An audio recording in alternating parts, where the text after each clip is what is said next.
మీకు బేకింగ్ అంటే ఇంట్రెస్ట్ ఉందా? అయితే కరెక్ట్ గైడెన్స్ కోసం చాకోస్ ఎక్స్‌ప్రెస్ అకాడమీని విజిట్ చేయండి.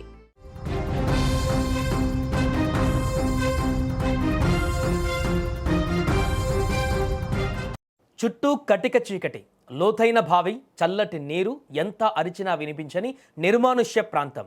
ఆ నరకంలో ఒక 55 ఏళ్ల మహిళ ఒకటి కాదు రెండు కాదు ఏకంగా 24 గంటలు మృత్యువుతో పోరాడింది. పైకి రావడానికి పట్టుకున్న తాడును సైతం ఒక కిరాతకుడు కట్ చేసి చంపేయాలని చూసినా విధిని ఎదిరించి ప్రాణాలతో బయటపడింది. మానకొండూరు నియోజకవర్గం తిమ్మాపూర్ మండలం నుస్తులాపూర్లో జరిగిన దారుణమైనటువంటి ఘటన ఇప్పుడు అందరినీ కలిచివేస్తుంది. కరీంనగర్ కిసాన్ నగర్కు చెందిన గంగాధర లక్ష్మి అనే మహిళ ప్రతిరోజు లాగానే బుధవారం ఉదయం కరీంనగర్ లేబర్ అడ్డాకు పని కోసం వచ్చింది. ఉదయం 11 గంటల సమయంలో ఒక గుర్తు తెలియని యువకుడు ఆమె దగ్గరకు వచ్చాడు. అమ్మ, నుస్తులాపూర్లో చెట్లు నాటే పని ఉంది, వస్తావా అని నమ్మబలికాడు. రోజు కూలి పనులకు వెళ్ళే లక్ష్మి ఆ యువకుడి వెనక ఉన్న దుర్మార్గాన్ని పసిగట్టలేకపోయింది. కూలి డబ్బులు వస్తాయనే ఆశతో ఆ యువకుడితో కలిసి తిమ్మాపూర్ మండలము నుస్తులాపూర్లో ప్రయాణమైంది. ఆ యువకుడు లక్ష్మిని నుస్తులాపూర్ రైతు వేదిక సమీపంలో ఉన్న ఒక పాడుబడ్డ బావి వద్దకు తీసుకువెళ్ళాడు.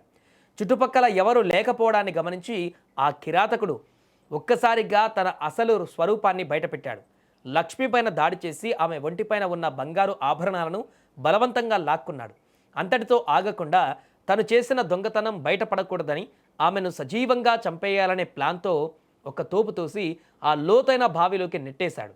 బావిలో పడుతున్న సమయంలో లక్ష్మి చాకచక్యంగా అక్కడ వేలాడుతున్న ఒక తాడును గట్టిగా పట్టుకుంది. పైకి రావడానికి ప్రయత్నించింది, కానీ కింద ఉన్న ఆ రాక్షసుడు పైన ఉన్న తాడును కత్తితో కట్ చేసేశాడు. దాంతో లక్ష్మి ఒక్కసారిగా లోతైన నీటిలో మునిగిపోయింది. ఆమె చనిపోయి ఉంటుందని భావించిన ఆ నిందితుడు బంగారం తీసుకొని అక్కడి నుంచి పరారయ్యాడు. ఇక అయితే లక్ష్మి ప్రాణాల కోసం పోరాటం చేసింది. నీటిలో మునిగిన ధైర్యం కోల్పోకుండా పైకి తేలింది. ఆ కటిక చీకట్లో చలిలో రాత్రంతా ఆ బావిలోనే ఉండిపోయింది. ఏదో ఒక ఆధారాన్ని పట్టుకొని ప్రాణాలను గుప్పెట్లో పెట్టుకొని గడిపింది.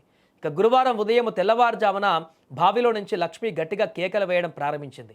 అదృష్టవశాత్తు ఆ సమయంలో సమీపంలోని పొలానికి వచ్చిన ఓ రైతు ఆ కేకలను గమనించాడు.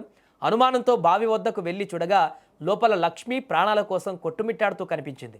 షాకు గురైన ఆ రైతు వెంటనే తిమ్మాపూర్ పోలీసులకు సమాచారం అందించాడు.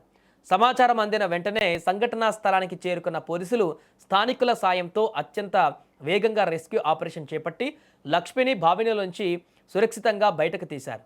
రాత్రంతా నీటిలో ఉండడం వల్ల ఆమె తీవ్ర అస్వస్థతకు గురైంది. దీంతో మెరుగైన వైద్యం కోసం కరీంనగర్ ప్రభుత్వ ఆసుపత్రికి తరలించారు. ప్రస్తుతం ఆమె ప్రాణాపాయం నుంచి బయటపడినట్టుగా తెలుస్తుంది. బాధితురాలి ఫిర్యాదు మేరకు పోలీసులు కేసు నమోదు చేసి ఆ గుర్తు తెలియని నిందితుడి కోసం గాలింపు చర్యలు చేపట్టారు.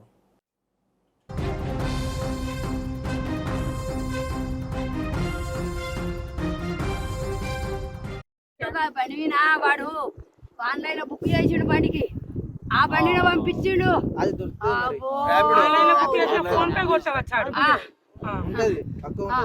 ఫోన్ పే కొట్టిన ఆయన కొట్టిండు. వాడు ఇదేంటి తిమ్మపురం అంటే తీసిపోయిండు. ఈడు మళ్ళీ ఆడికి వెళ్ళి వచ్చి తీసుకొస్తే గిట్టాడు ప్రో గింత దూరం